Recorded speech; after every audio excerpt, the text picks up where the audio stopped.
All right, guys, we are going to start reading chapters 10 and 11 for today. Um, just kind of a recap of what happened in chapters 8 and 9 because it's been a while. So we're going through this whole thing, and we remember they went to Tuck and May's house, and the man in the yellow suit saw them on the trail and heard the whole story, which we thought was real creepy. Then we found Tuck. So Tuck is May's husband, Angus Tuck, but they call him Tuck, and he's kind of a serious looking guy, but he's got a really gentle soul. And Winnie met him and was a little nervous at first, but then he said, now that she knew the secret of them living forever and all that, he said it's the finest thing that's happened in at least 80 years. So we're going to see what happens in chapter 10 today. Chapter 10. Winnie had grown up with order. She was used to it. Under the pitiless double assaults of her mother and grandmother, the cottage where she lived was always squeaking clean, mopped and swept, and scoured into limp submission. There was no room for carelessness, no putting things off until later. The Foster women had made a fortress out of duty. Within it, they were indomitable, and Winnie was in training. So she was unprepared for the homely little house beside the pond, unprepared for the gentle eddies of dust, the silver cobwebs, the mouse who lived, and welcome to him, in a table drawer. There were only 3 rooms. The kitchen came first, with an open cabinet where dishes were stacked in perilous towers, with the least regard for their varying dimensions. There was an enormous black stove and a metal sink, and every surface, every wall, was piled and strewn and hung with everything imaginable, from onions to lanterns to wooden spoons to wash tubs, and in a corner stood Tuck's forgotten shotgun. The parlor came next, where the furniture, loose and sloping with age, was set about helter-skelter. An ancient green plush sofa lolled alone in the center, like yet another mossy fallen log, facing a soot-streaked fireplace, still deep in last winter's ashes. The table with the drawer that housed the mouse was pushed off, also alone, in a far corner, and 3 armchairs and an elderly rocker stood about aimlessly, like strangers at a party, ignoring each other. I love that paragraph because it's got so much personification in it, where they're giving people qualities to things that aren't people, like an elderly rocker. They were all like strangers at a party, ignoring each other. You can just picture that living room, can't you? Beyond this was the bedroom, where a vast and tipsy brass bed took up the most of the space, but there was room beside it for the washstand with the lonely mirror, and opposite its foot a cavernous oak wardrobe, from which leaked the faint smell of camphor. Up a steep flight of narrow stairs was a dusty loft. "That's where the boys sleep when they're home," May explained, and that was all. And yet it was not quite all, for there was everywhere evidence of their activities. May's and Tuck's, her sewing, patches and scraps of bright cloth, half-completed quilts and braided rugs, a bag of cotton batting with wisps of its contents like snow drifting into cracks and corners, the arms of the sofa webbed with strands of thread and dangerous needles, his wood carving, curly shavings furring the floor, and the little heaps of splinters and chips, every surface dim with the sawdust of countless sandings, limbs of unassembled dolls and wooden soldiers, a ship model propped on the mouse's table, waiting for its glue to dry, and a stack of wooden bowls, their sides smooth to velvet, the topmost bowl filled in a jumble of big wooden spoons and forks, like dry, bleached bones. "We make things to sell," said May, surveying the mess approvingly. And this was still not all. For an old beamed ceiling of the parlor, streaks of light swam and danced and waved like a bright mirage, reflected through the windows from the sunlit surface on the pond. There were bowls of daisies everywhere, gay white and yellow, and over everything was the clean, sweet smell of the water and its weeds, the chatter of a swooping kingfisher, the carol and trill of a dozen other kinds of bird, and occasionally the thrilling bass note of an unastonished bullfrog at ease somewhere along the muddy banks.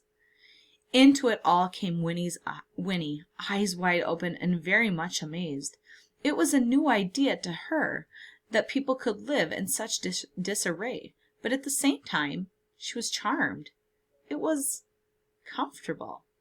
Climbing behind May up the stairs to see the loft, she thought to herself, maybe it's because they think they have forever to clean it up. And this was followed by another thought, far more revolutionary. Maybe they just don't care.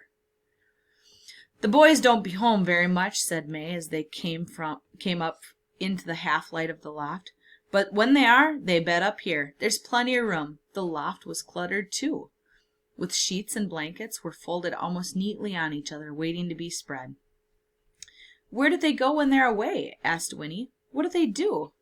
Oh, said May, they go different places, do different things. They work at what jobs they can get, try to bring home some of their money. Miles can do carpentering, and he's a pretty fair blacksmith, too. Jesse, now, he don't ever seem too settled in himself. Course he's young. She stopped and smiled. That sounds funny, don't it? Still, it's true, just the same. So Jesse, he does what strikes him at the moment, working in the fields or in saloons, things like that. Whatever he comes across. But they can't stay on in any one place for long, you know. None of us can. People get to wandering, she sighed. We've been in this house about as long as we dare, going on 20 years. It's a right nice place. Tuck's got so he's real attached to it. Then, too, it's off by itself. Plenty of fish in the pond, not too far from towns around.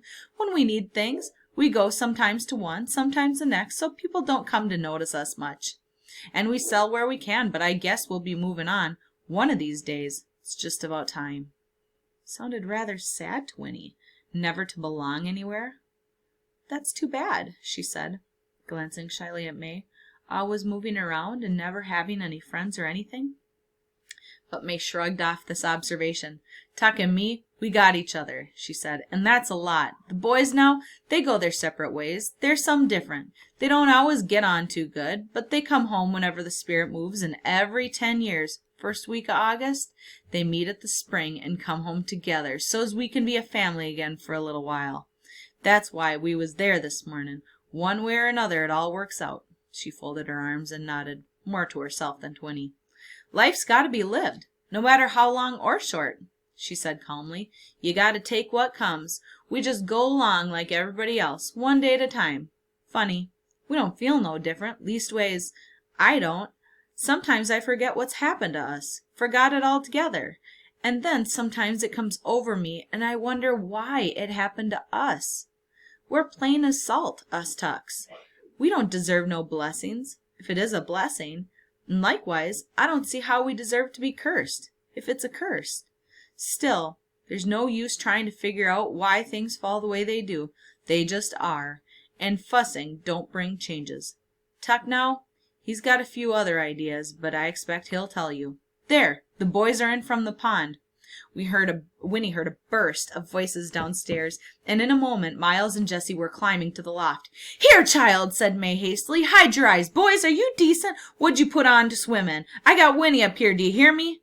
For goodness sake, Ma, said Jessie, emerging from the stairwell. You think we're going to march around in our all-together with Winnie Foster in the house?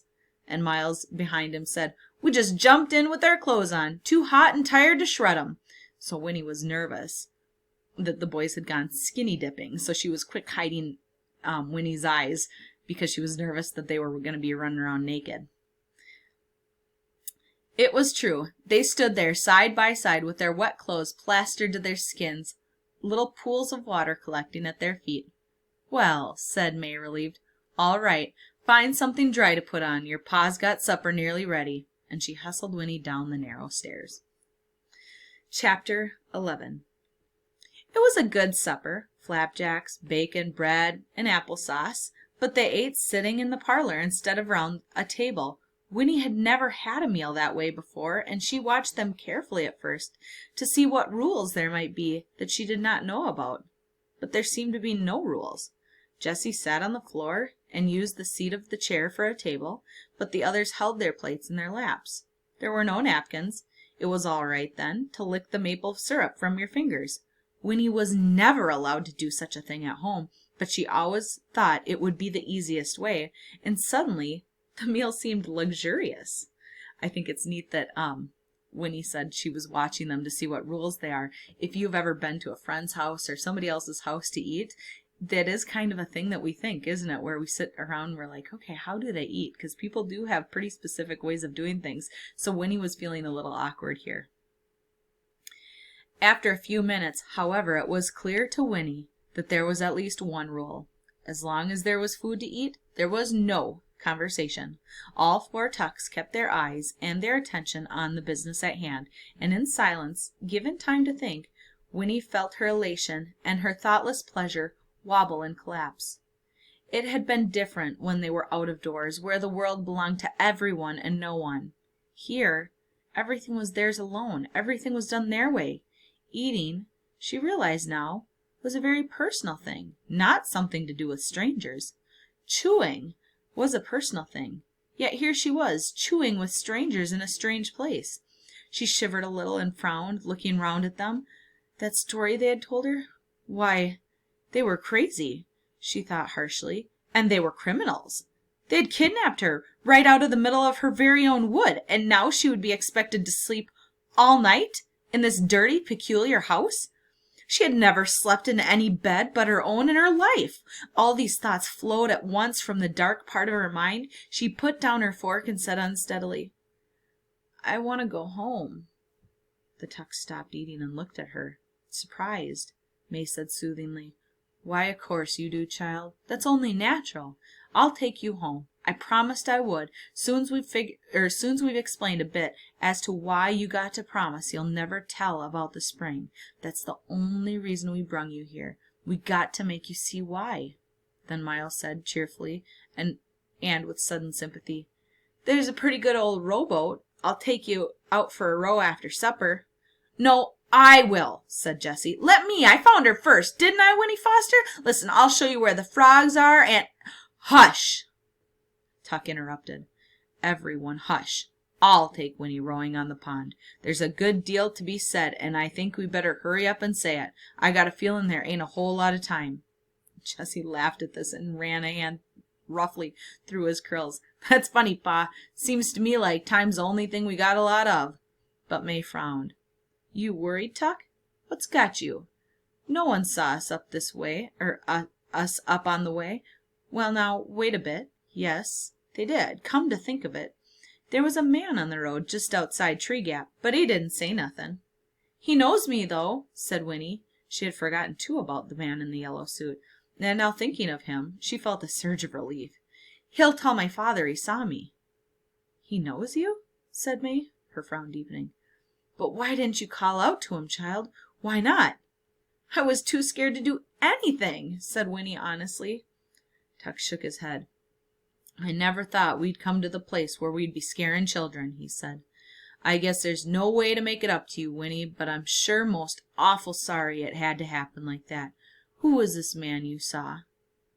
I don't know his name, said Winnie, but he's a pretty nice man, I guess. In fact, he seemed supremely nice to her now, a kind of savior. And then she added, He came to our house last night, but he didn't go inside. Well, that don't sound too serious, Pa, said Miles. Just some stranger passing by. Just the same, we gotta get you home again, Winnie, said Tuck, standing up decisively. We gotta get you home just as fast as we can. I got a feeling this whole thing is going to come apart like wet bread. But first, we gotta talk, and the pond's the best place. The pond's got the answers. Come along, child. Let's go out on the water. And that's where we're stopping. Go in Google Classroom and answer the question.